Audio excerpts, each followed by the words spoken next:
आज की कहानी है स्वर्ग का हकदार कौन। मरने के बाद स्वर्ग के द्वार पर 4 व्यक्ति खड़े थे।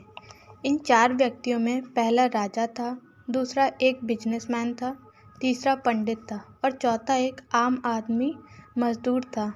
किसी को भी यह पता नहीं था कि कौन स्वर्ग के अंदर प्रवेश कर पाएगा और कौन वहीं से वापस लौटा दिया जाएगा। सब स्वर्ग का दरवाज़ा खुलने की राह देख रहे थे और आपस में बातें कर रहे थे। जैसे कि राजा को मरने से पहले से ही आदत थी, उसने अपनी बात सबसे पहले बताई। राजा ने कहा, मैं बहुत प्रख्यात राजा हूँ। मैंने धरती पर अपना बहुत नाम कमाया है, इसलिए पूरी संभावना है कि मैं ही स्वर्ग में जाऊँगा। फिर व्यापारी ने अपनी बात सामने रखी।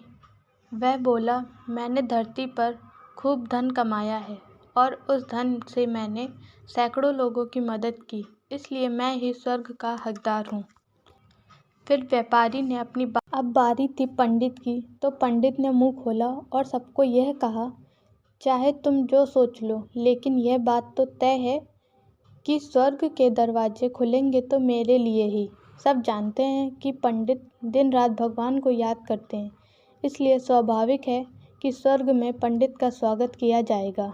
अब बारी थी पंडित की, तो पंडित ने मुंह खोला और सबको यह कहा। जब सब ने अपना अपना पक्ष रख दिया, तब सबकी नज़र उस मजदूर पर थी जो चुपचाप अपनी नज़रें नीचे झुकाए बिना कुछ बोले ही वहीं पर खड़ा रहा।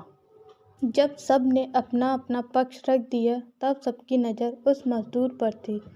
स्वर्ग का दरवाज़ा खुला और वहाँ पर एक देवदूत आकर खड़ा हो गया। देवदूत के हाथों में एक पुस्तक थी जिसमें इन सभी के कर्मों के बारे में लिखा हुआ था। स्वर्ग का दरवाज़ा खुला और वहाँ पर एक देवदूत आकर खड़ा हो गया। देवदूत ने सबसे पहले राजा को अपने पास बुलाया और उसको पूछा, तुम बताओ, तुमने अपने जीवन में क्या क्या अच्छे कर्म किए हैं। मैं उन्हें इस पुस्तक में देखकर फैसला करूंगा कि तुम्हें अंदर आने देना है या नहीं। देवदूत ने सबसे पहले राजा को अपने पास बुलाया और राजा ने कहा, मेरा राज्य जितना बड़ा था उतना ही समृद्ध था और मेरी राज्य के सभी लोग खुशहाल थे। सभी बड़े आनंद से रहते थे। मैंने उन्हें कभी भी किसी भी चीज़ की कमी नहीं होने दी। यही मेरे अच्छे कर्म हैं। राजा ने कहा, मेरा राज्य जितना बड़ा था उतना ही समृद्ध था और मेरी राज्य। देवदूत ने अपने पुस्तक में देखा और देखने के बाद राजा से कहा, तुम सच बोलते हो। तुमने अपने राज्य की प्रजा को बहुत सुखी रखा था, लेकिन तुमने अपने राज्य की सीमा को बढ़ाने के लिए जितने युद्ध किए थे, उन युद्ध की वजह से हजारों सैनिकों ने अपनी जान गंवा दी थी। उन हजारों सैनिकों के परिवार के दुख का कारण तुम बने थे, इसलिए तुम स्वर्ग में नहीं आ सकते। अब बारी थी व्यापारी की। व्यापारी से जब देवदूत ने पूछा कि तुम्हारे अच्छे कर्म क्या है, तब व्यापारी ने उससे कहा, मैंने सैकड़ों लोगों को खाना खिलाया है, कई आश्रमों में दान दिया है, कई निराश्रित लोगों के लिए घर बनाकर दिया है। यह मेरे अच्छे कर्म हैं। अब बारी थी व्यापारी की। व्यापारी से जब देवदूत ने पूछा, देवदूत ने फिर से अपनी पुस्तक में ध्यान से देखा और देखने के बाद व्यापारी से कहा, तुम्हारा कहना भी ठीक है कि तुमने बहुत दान धर्म किया है, लेकिन ये दान धर्म तुमने जिन पैसों से किया है, उन पैसों को कमाने के लिए तुमने न जाने कितने झूठ बोले हैं, कितनी हेरा फेरियाँ की हैं और कितनी मिलावटें की हैं, इसलिए तुम भी स्वर्ग में नहीं आ सकते।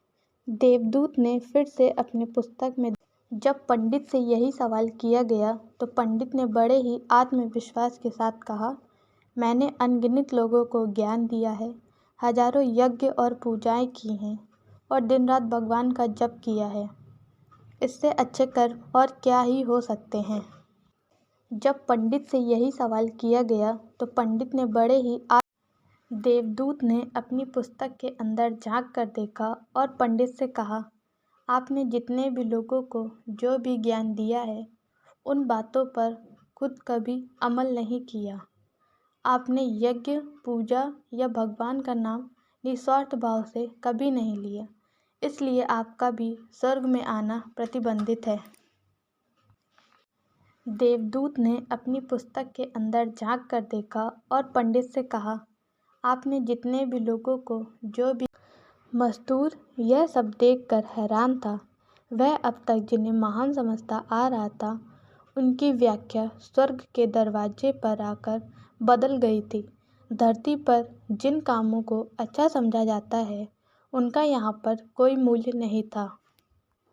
यमदूत ने जब इस मजदूर को अपने पास बुलाया और इससे पहले कि वह उससे उसके अच्छे कर्मों के बारे में पूछता, मजदूर बोल पड़ा, प्रभु, मैं जानता हूँ कि मैं भी स्वर्ग में आने के लायक नहीं हूँ, लेकिन मैं फिर भी एक बार बाहर से ही स्वर्ग को झांक कर देखना चाहता हूँ। बस इससे ज़्यादा मेरी कोई इच्छा है ही नहीं, क्योंकि ऐसी इच्छा पालने के लिए मैंने जीवन में कुछ भी नहीं किया है। उन्हें अपने परिवार के पालन पोषण में खर्च कर देता, इसलिए दान धर्म के लिए कुछ बचता ही नहीं। लोगों की भला मैं क्या सेवा करता, क्योंकि काम के बाद जो थोड़ा सा समय मिलता उसको अपने ही बूढ़े माँ बाप की सेवा में बिता देता। और यह सब करने के बाद मैं कभी कभी मंदिर भी चला जाता और भगवान ने जैसा भी मुझे दिया है उस जीवन के लिए धन्यवाद कहता। देवदूत ने अपनी पुस्तक में बड़े ध्यान से देखा और थोड़ी देर देखते ही रहा। फिर उसने मजदूर से पूछा कि तुम याद करके बताओ, तुमने कभी तो कोई अच्छा काम किया होगा। देवदूत ने अपनी पुस्तक में बड़े ध्यान से मजदूर ने थोड़ी देर सोचने के बाद बोला, हाँ, मुझे थोड़ा थोड़ा याद है। एक बार मैं बहुत भूखा था और मैं खाना ही खाने बैठा था कि एक बहुत ही कमज़ोर कुत्ता जो ठीक से चल भी नहीं पा रहा था, वह मेरे पास आ गया और मेरे खाने को देखने लगा। तब मैंने अपनी रोटी उसे खिला दी थी और उस दिन मैं भूखा ही सोया था। मजदूर की बात सुनने के बाद देवदूत मुस्कुराया और मजदूर को बड़े सम्मान से स्वर्ग के अंदर लेकर गया। मजदूर की बात सुनने के बाद देवदूत मोरल ऑफ द स्टोरी, दोस्तों, अच्छे कर्म लोभ, मोह, माया इन सब भाव में आकर नहीं किए जाते और ना ही उन्हें अच्छे कर्मों की श्रेणी में गिना जाता है। निस्वार्थ भाव से किया गया एक ही अच्छा कर्म भी आपके जीवन के सारे पाप धोने की शक्ति रखता है। इसलिए जब भी मौका मिले निस्वार्थ भाव से और अच्छे मन से अच्छे कर्म किया।